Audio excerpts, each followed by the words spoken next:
Ketemu lagi dengan Bram Sianto di observasi nomor 24 bagian 3. Sekarang di bagian 3. Doktrin juru roti, doktrin juru minum, kejadian 40. Di sini kita menyingkap bahwa sebenarnya ada nubuat yang mengatakan Allah Tritunggal akan datang. Dan datangnya Yesus Allah yang tunggal. Nomor 2, akhir dari ronde 2, kita sudah melihat sesuatu yang jelas mengatakan ada dua pengajar sama-sama berdosa kepada raja segala raja, yaitu Yesus, tapi diperlakukan berbeda. Yang satu dibiarkan hidup, yang satu dibinasakan. Apa skenarionya?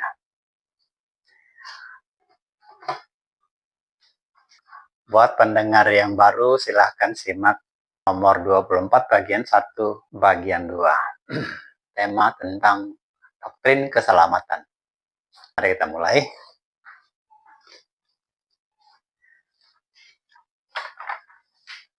Ronde 3 ini kita mulai dengan 3 pertanyaan. 1, dari mana kita bisa tahu mimpi juru minum dan juru roti itu adalah pesan Allah untuk pengajar? Yang kedua, di mana letak beda nasib juru minum dan juru roti? Yang ketiga, apakah doktrin bertipe juru roti itu?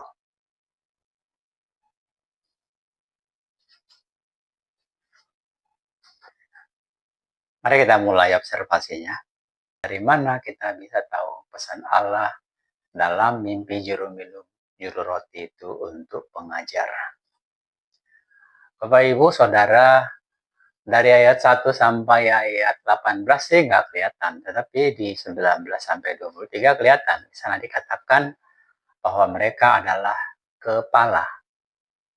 Jadi dari pekerjaan mereka menyediakan makanan minuman, kita jadi mengerti ini adalah pesan tentang makanan dan minuman rohani.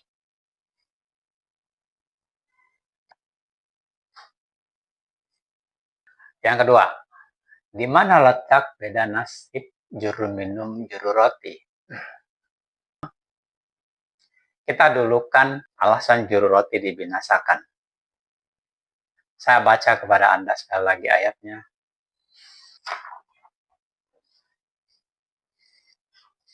Kata juru roti, Yusuf, aku bermimpi juga nih. Aku menjunjung 3 bakul berisi penganan. Dalam bakul itu ada berbagai makanan untuk Firaun, tapi burung-burung memakan isi bakul di atas kepalaku. Ketika Yusuf mendengar itu, dia bilang, mimpi buruk itu. Ya, di mana letaknya? Apa sih doktrin bertipe juru roti itu? Kenapa ini dibinasakan?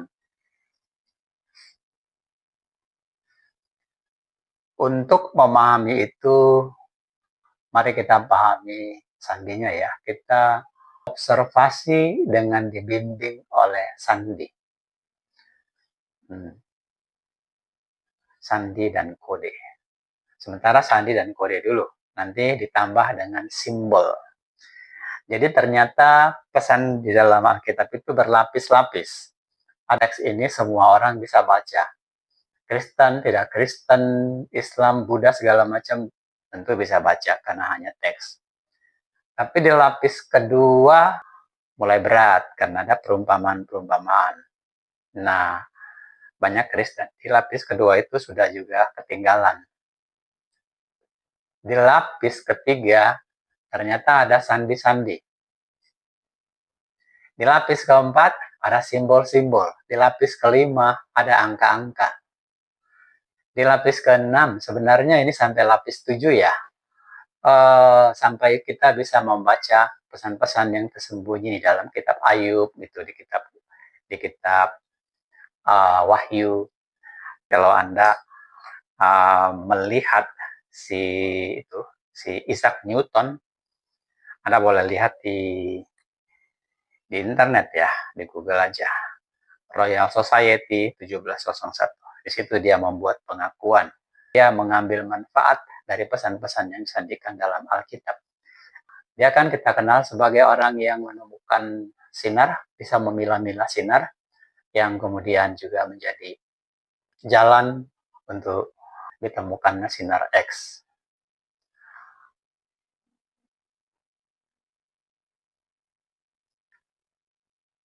Sekarang, apa doktrin juru roti itu?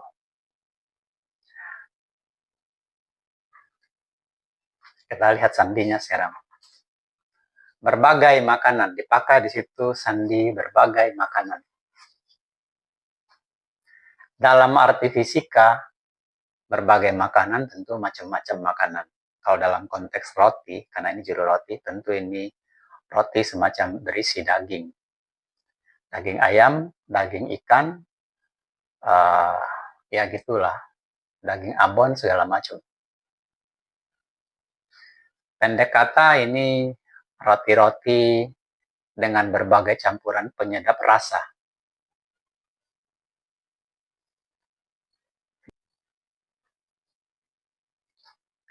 Tapi dalam arti spirit, dalam arti metafisika, dalam arti pikiran holistik, dalam arti bahasa roh, pengajaran dari Allah kepada kita tentang makanan rohani dan minuman rohani. Ini adalah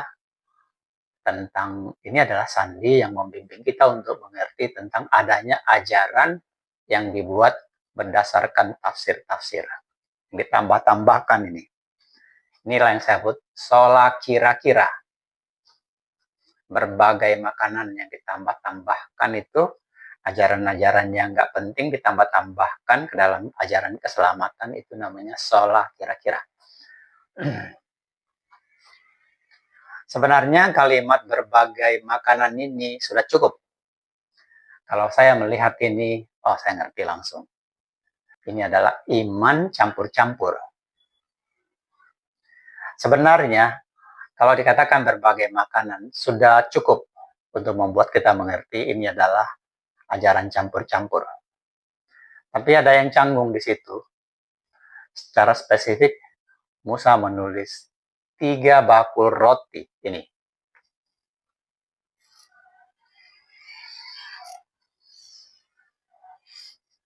Apa arti 3 bakul roti? Apakah ini kesalahan penulisan, semacam kekacauan cara menulis dari Nabi Musa?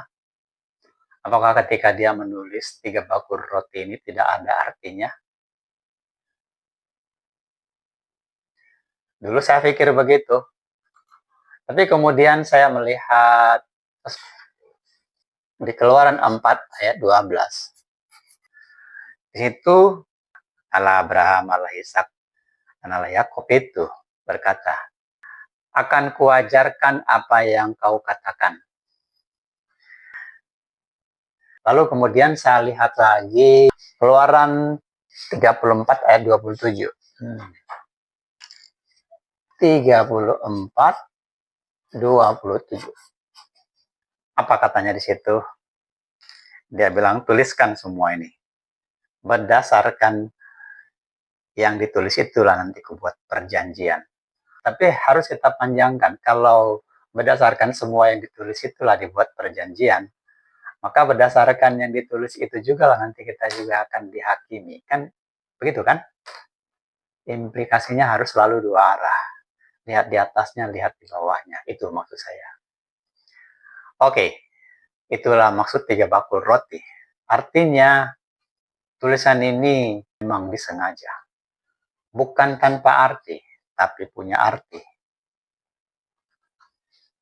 Mari kita periksa sekali lagi mimpi si juru minum itu. Di sini sudah saya buat sandinya. Kemarin kan saya ngomong ada 10 sandi di sana. 10 buat doktrin juru roti. 4 buat doktrin juru minum dan simbol. Jadi yang lalu kan kita sudah melihat 2 sandi, kita selesai. Ya Anda dengar sajalah yang kemarin di nomor 1 dan nomor 2. Sekarang nomor 3. Aku menjunjung 3 bakul berisi penganan. Ini sama dengan aku mengimani atau aku membela ajaran 3 pribadi. Yang keempat, dia bilang 3 bakul itu berisi berbagai makanan untuk Fir'aun. Dalam konteks sandi, itu sedang berpesan begini. Ajaran 3 pribadi itu berisi berbagai tafsir untuk memuliakan Allah.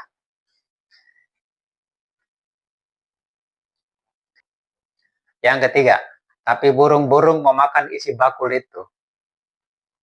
Itu harus kita baca. Tapi ajaran 3 pribadi itu sia-sia, ditolak oleh Allah.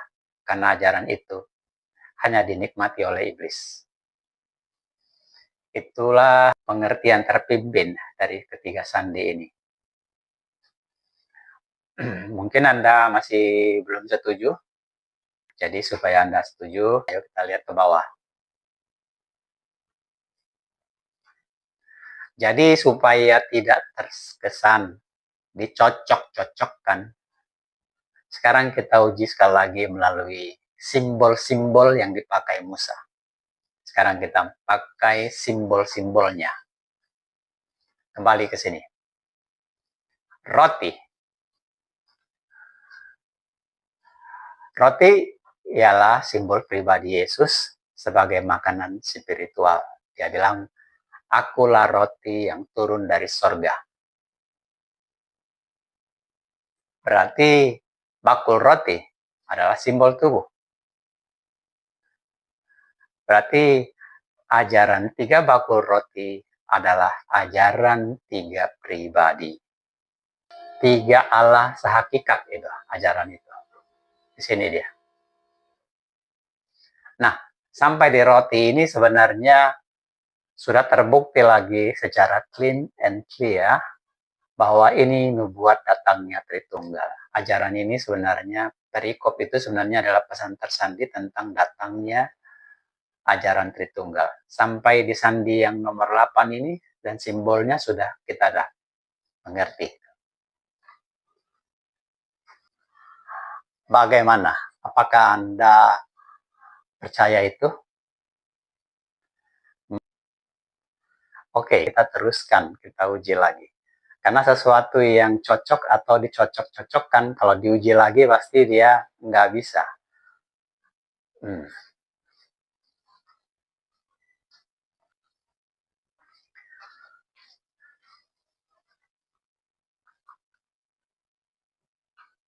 Bahwa itu bukan kebetulan cocok. Mari kita uji lagi. Sekali lagi kita uji. Bahwa bukan kebetulan cocok. Apalagi dicocok-cocokkan. Mari kita uji sekali lagi. Oke? Salah satu kisah Musa bersama Israel ialah tentang roti manna. Ini dia, saya tulis di sini. Manna. Waktu itu mereka kelaparan, lalu Yahweh mengirim roti turun dari surga, roti hambar itu. Kepada siapa? Kepada Israel. Supaya apa? Supaya mereka selamat dari lapar. Jangan tanggung ya, harus lengkap gitu. Ya, lapar mereka.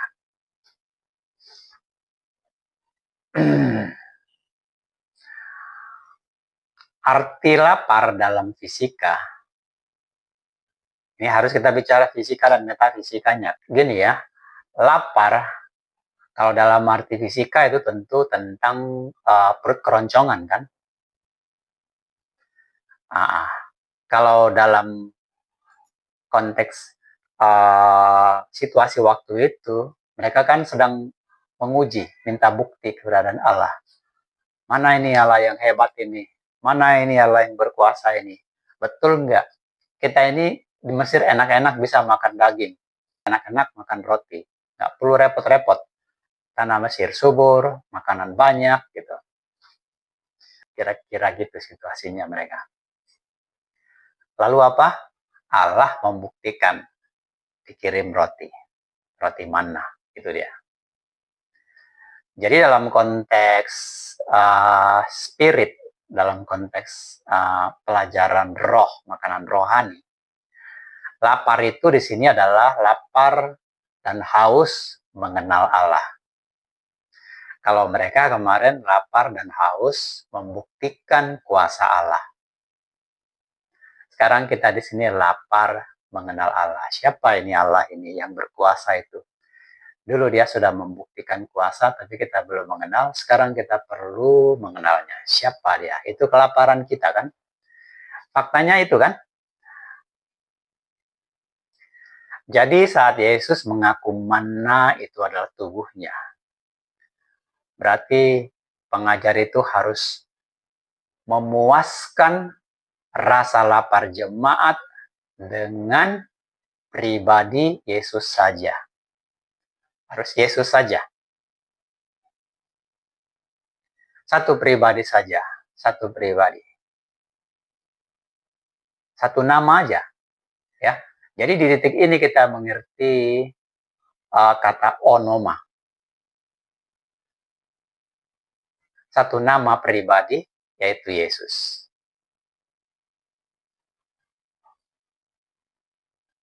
Mungkin Anda sudah pernah mendengar onoma, nah sekarang Anda dengar lagi dalam dimensi pengertian yang lebih tinggi ini. Satu nama aja, satu pribadi, Yesus.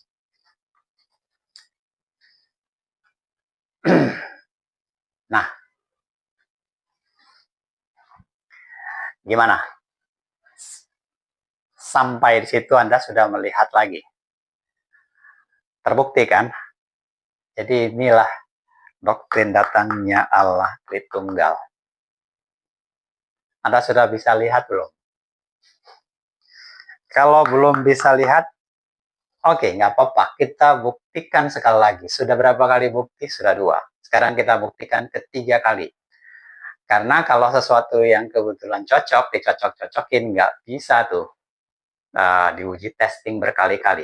Tapi kalau memang itu pesan Allah, mau di testing berapa kali pun pasti bisa. Pasti bisa.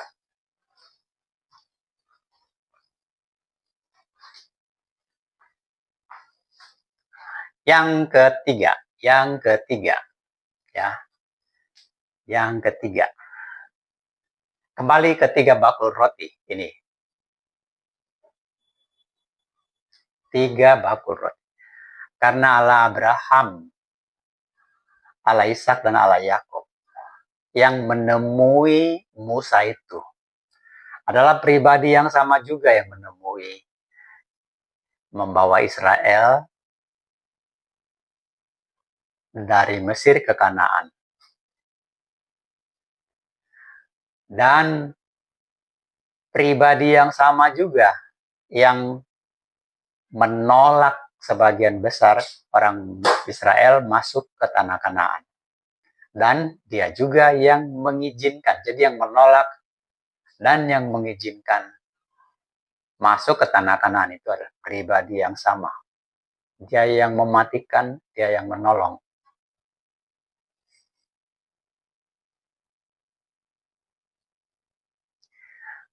Kan yang menolak kita nanti juga satu pribadi kan? Yesus kan?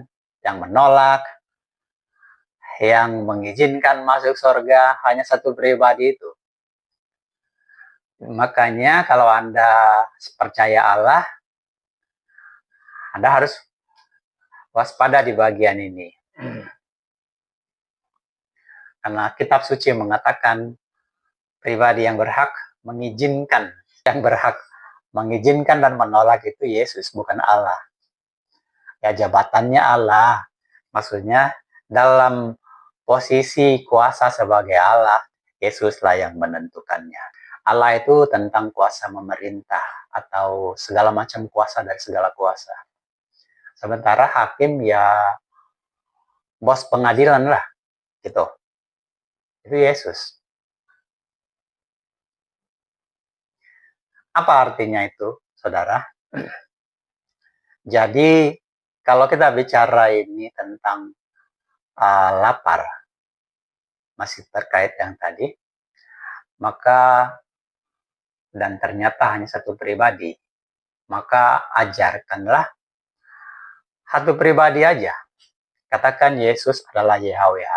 YHWH itu adalah Yesus. Itulah doktrin tanpa ragi. Jadi itulah doktrin tanpa ragi. Sekaligus menunjukkan bahwa ajaran 3 bakul roti itu adalah ajaran penuh ragi. Penuh tafsir-tafsir itu. Sekaligus sekali lagi, jadi kita tahu ajaran 3 bakul roti ini adalah bukti ajaran Tritunggal itu sudah dinubuatkan datang. Sudah 3 kali kita buktikan. 3 kali. Kita lakukan sekali lagi, keempat kali.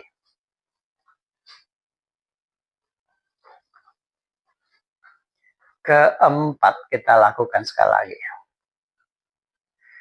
Jadi untuk kesekian kali, bahwa ini pun bukan kebetulan yang cocok, apalagi dicocok-cocokkan. Dan akan gagal kalau diuji dengan cara berbeda. Mari kita uji lagi ya.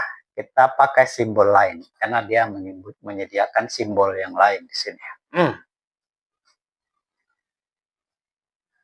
Sekarang kita pakai simbol burung memakan isi bakul. Burung memakan isi bakul, nomor 10 ini. Kita ada di sini sekarang. Burung memakan isi bakul. Dia bilang, tapi roti-roti yang di atas bakulku itu dimakan burung loh, gitu. Dan di ujung cerita, si juru roti ini ditinggikan di tiang gantungan dan badannya pun dimakan burung-burung. Nah, sekarang kita mau lihat ini. Burung ini bicara mengenai apa? Di Kejadian 8 ayat 11,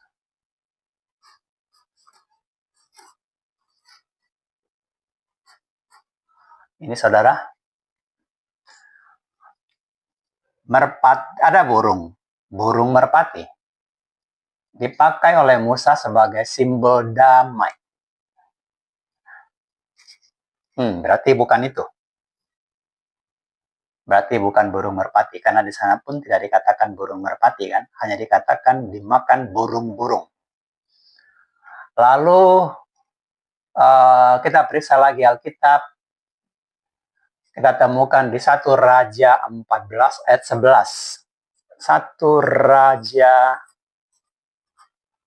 14 ayat 11.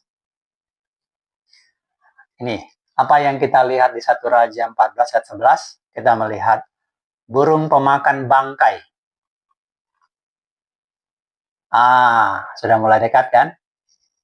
Baru apa lagi? Di Kejadian 15 ayat 11.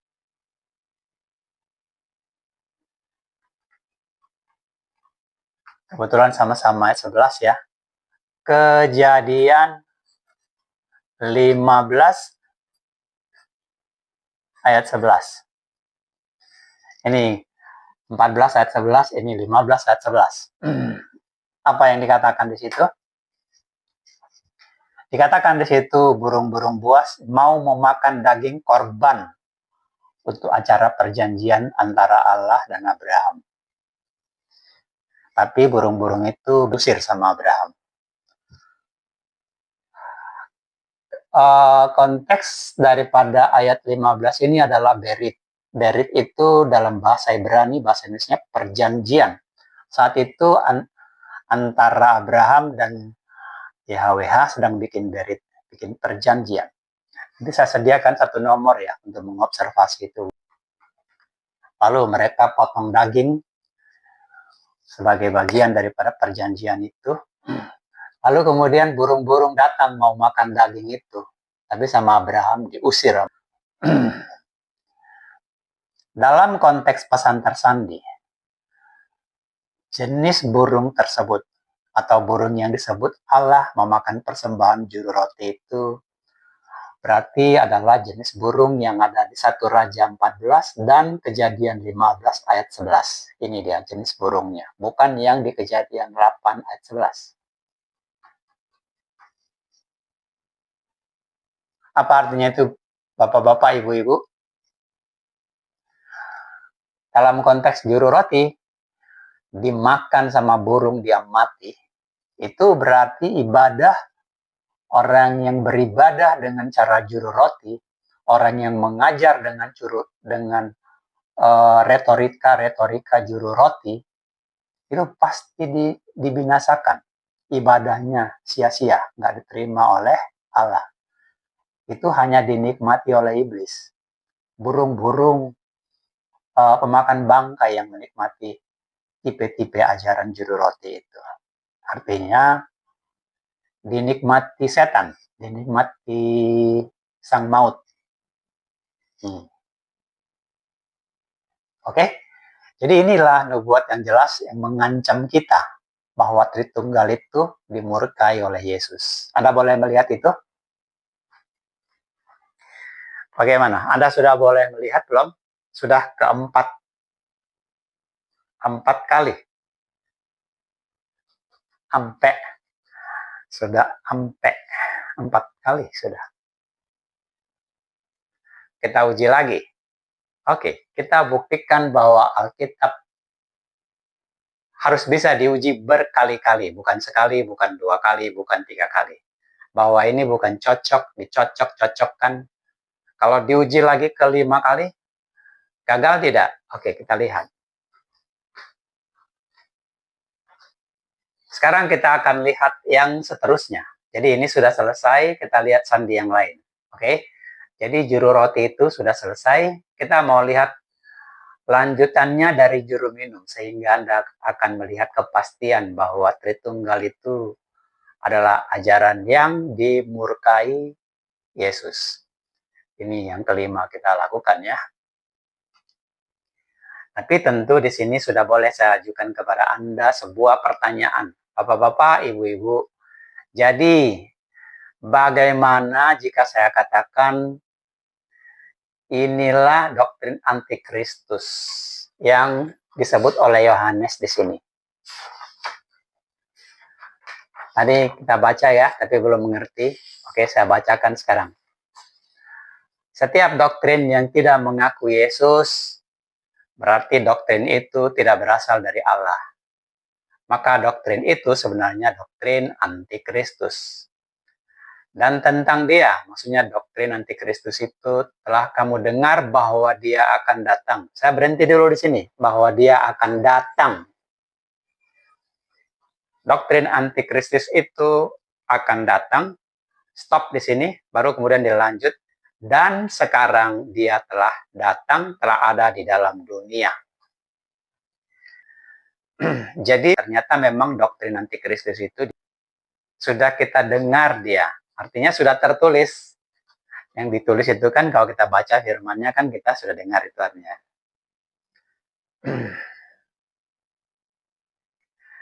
Jadi bagaimana kalau saya katakan bahwa doktrin Tritunggal itu adalah doktrin antikristus? Bagaimana cara mengujinya?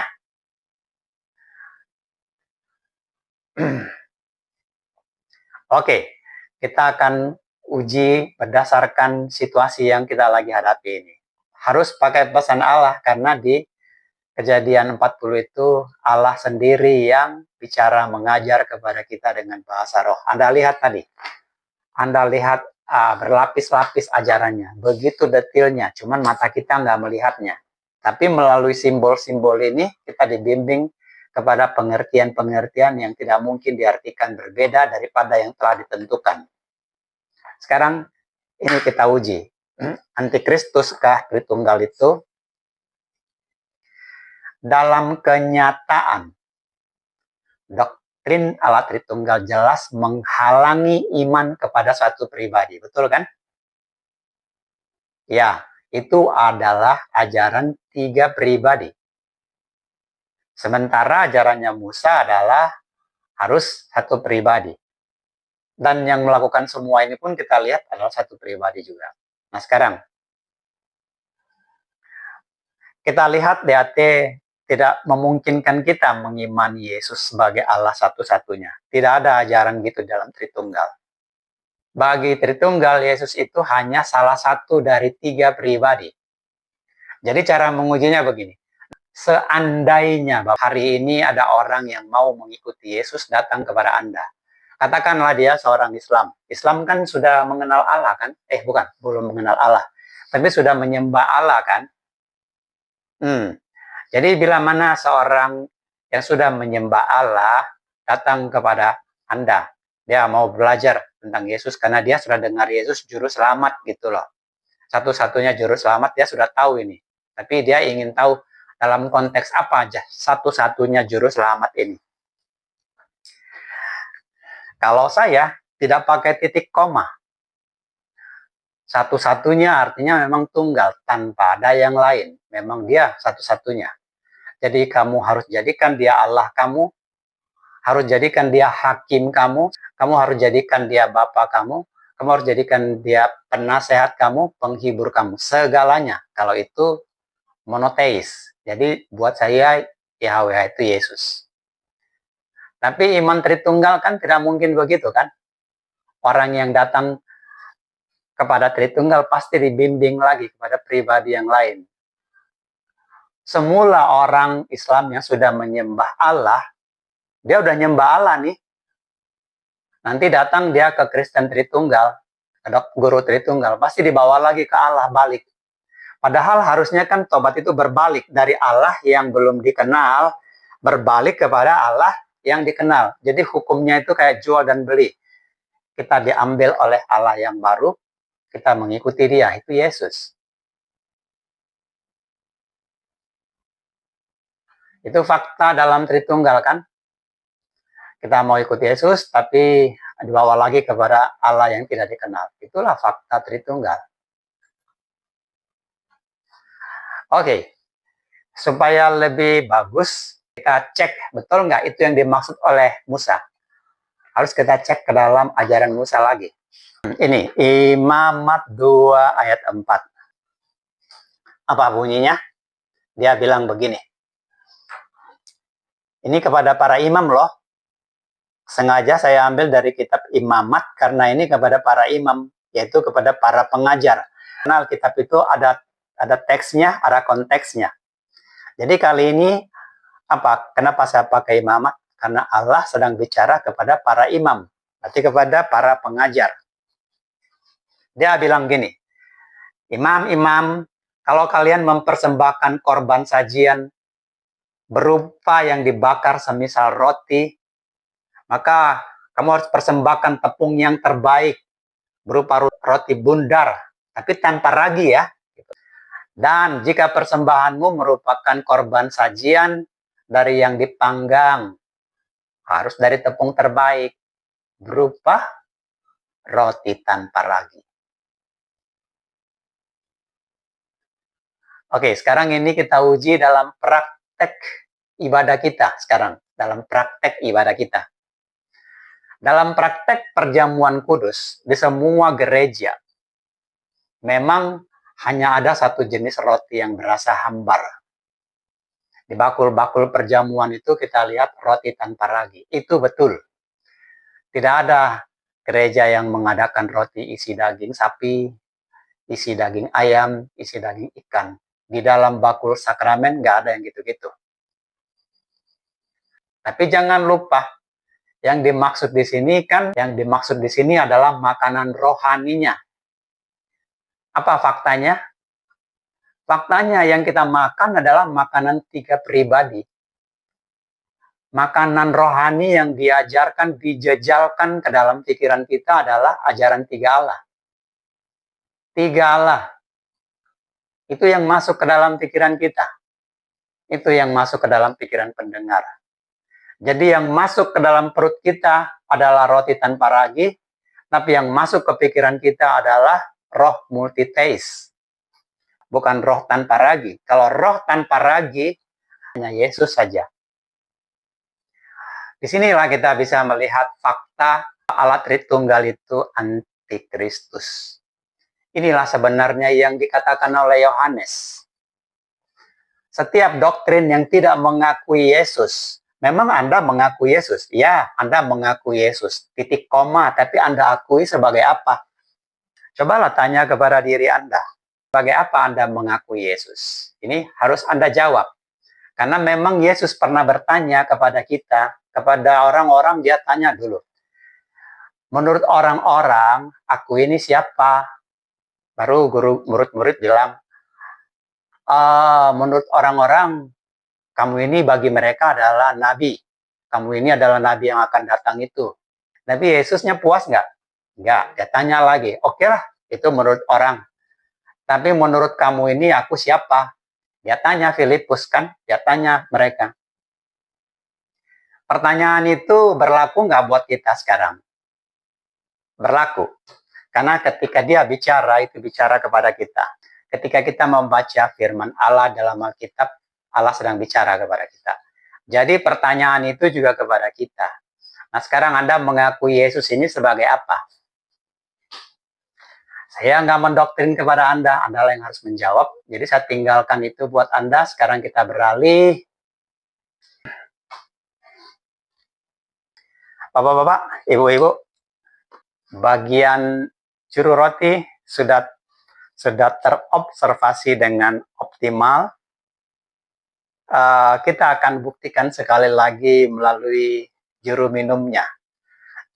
Di juru roti kita sudah dapat kepastian bahwa kalau kita mengikuti ajaran juru roti atau pengajar yang mengajarkan ajaran-ajaran bertipe doktrin juru roti itu, ya, kita sudah melihat tadi ternyata dimakan burung ajarannya. Sekarang kita mulai babak keduanya.